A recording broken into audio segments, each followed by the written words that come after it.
We urge the party officials, including Secretary General Senator Edwin Sifuna and the National Assembly Minority Leader, Honorable Junaid Mohammed, to desist from public verbal slurs and return to the table for internal discussions.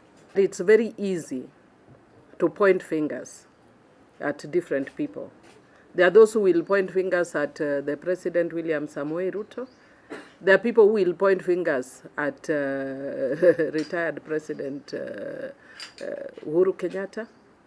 That's not the issue. Can we not at least honor Baba and the memory of Baba with some decorum, with some decency, and even giving, just giving credence to the legacy that he held of tolerance and unity as a party? I think let's just repeat. From the right, Senator Catherine Muma. On my immediate right, Dr. Rico. On the extreme left, Honorable Tom Odege. And our minority whip, Honorable Millie Odhiambo. My name is Otiende Amolo.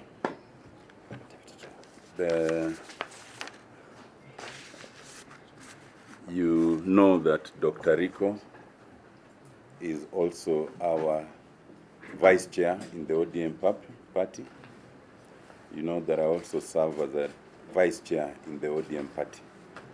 And we are all members of ODM. So without further ado, I would like to read a short statement that we have, and then we will give you both a hard and soft copy as you may wish. Are you ready? Is everyone ready? Yes.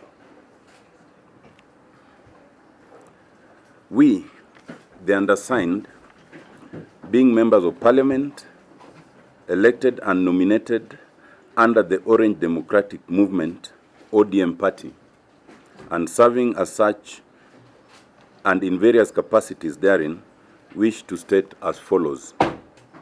Number one, we continue to mourn the passing of our party leader, the Right Honorable Raila Amolo Odinga, who passed on about 2 months ago. We know that his death impacted us gravely, but we still soldier on, holding on to the principle that he taught us over the years and that he exemplified in his life, including the principles of inclusion, tolerance, democracy, and unity. 2, we are deeply concerned with the emerging and escalating national rhetoric, degenerating into violence and intolerance, as was recently witnessed in Murang'a, where the Lamu County Women Representative, Honorable Muthoni Marubu, was physically attacked for expressing our opinion on the 2027 presidential contest.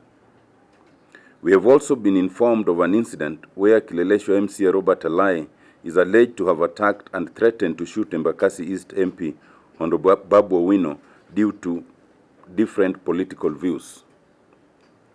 These incidents follow hot on the heels of the violence that was witnessed in the recent by-elections, especially in Kasipul constituency, where unfortunately 2 people were killed. Unless urgent action is taken to stem these emerging and unfortunate incidents, 2027 will be rocked by untold violence that is likely to undermine free and fair elections. 3, ODM is the largest party in the country. We are further concerned by the spectacle of self-cannibalization that has been exhibited of late in our party. It is testament to how much we miss the wisdom and iconic leadership of our departed leader, Right Honorable Raila Odinga, that divisive rhetoric has taken over our politics without restraint. We call upon the party's elected leadership and the wider membership to uphold the tenets of unity and camaraderie espoused by the late Raila Odinga. It is time to walk back on the rhetoric and come together to build a strong party ahead of next year's general elections. Given the positions of trust bestowed on them, we urge the party officials, including Secretary General Senator Edwin Sifuna and the National Assembly Minority Leader, Honorable Junaid Mohammed, to desist from public verbal slurs and return to the table for internal discussions. We encourage the party leader to call for an internal spitting session to avoid the ongoing mudfest.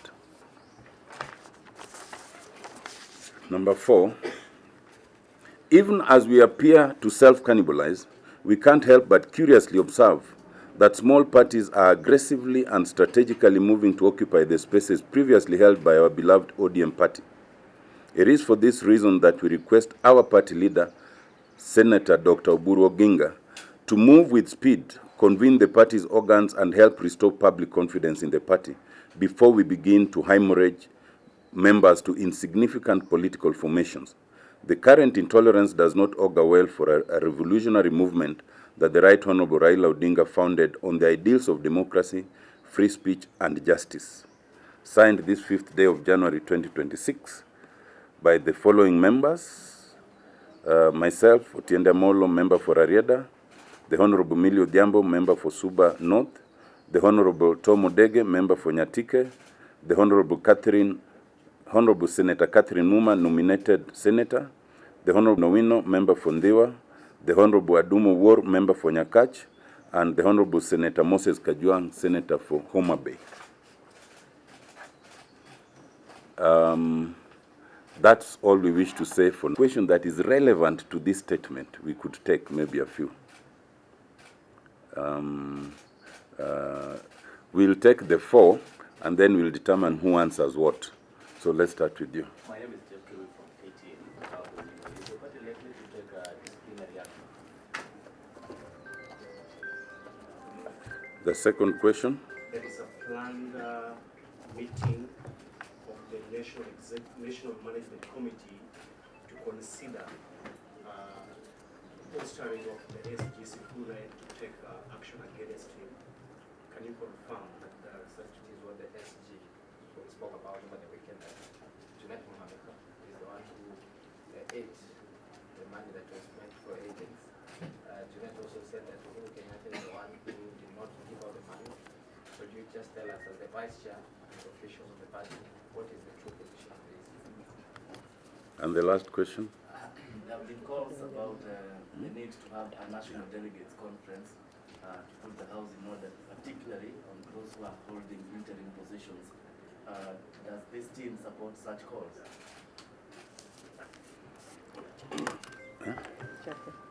Okay. I think all those questions are relevant to our statement, so we can respond to them, and then my colleagues can add.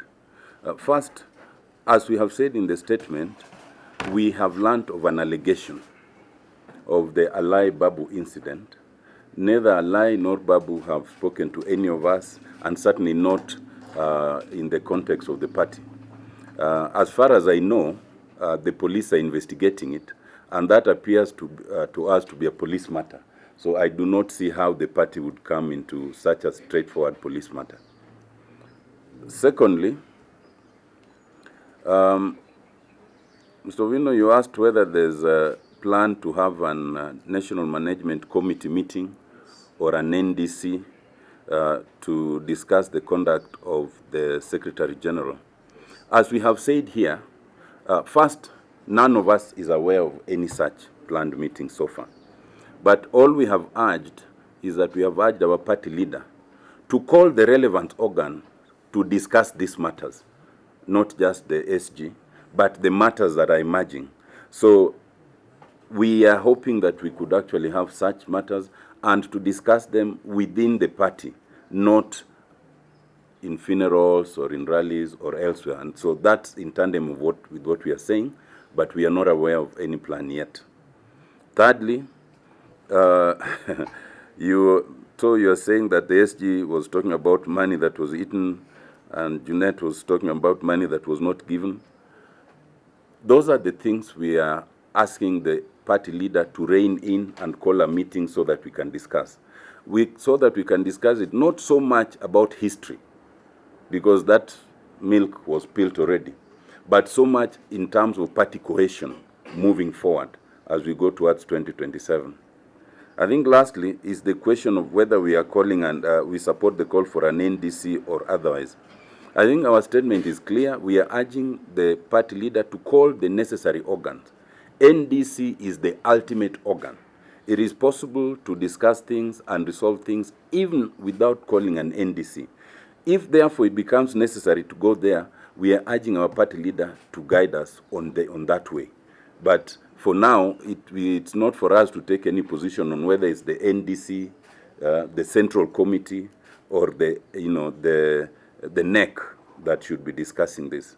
But they are all relevant party organs within our constitution, and all of you are aware of what the ODM constitution says. Do you wish to add? Perhaps the only thing I could add is that, and further to the questions that you have asked, is the issue of self-cannibalization. That it's very easy to point fingers at different people. There are those who will point fingers at the President William Samoei Ruto. There are people who will point fingers at retired President Uhuru Kenyatta. That's not the issue. The issue is to look inward. Our challenges are self-inflicted. We must come as a party and look inwardly and solve our issues internally and stop blaming other people. We are the ones inflicting harm upon ourselves. We are creating a lot of confusion with our membership.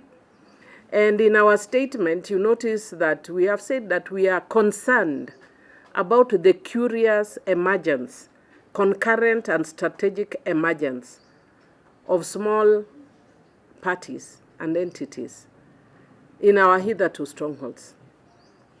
And in politics, there are no accidents or coincidences. So we are calling our party to be alert and be more inward-looking and solve our issues through an internal spitting session, if need be. But the theatrics that we are doing here is not helpful, and it is unfortunate coming just 2 months after Baba has died. Can we not at least honor Baba and the memory of Baba with some decorum, with some decency, and even giving, just giving credence to the legacy that he held of tolerance and unity as a party. As a movement, we are really losing focus, and we need to refocus and get our ways back, and which is the way of Baba.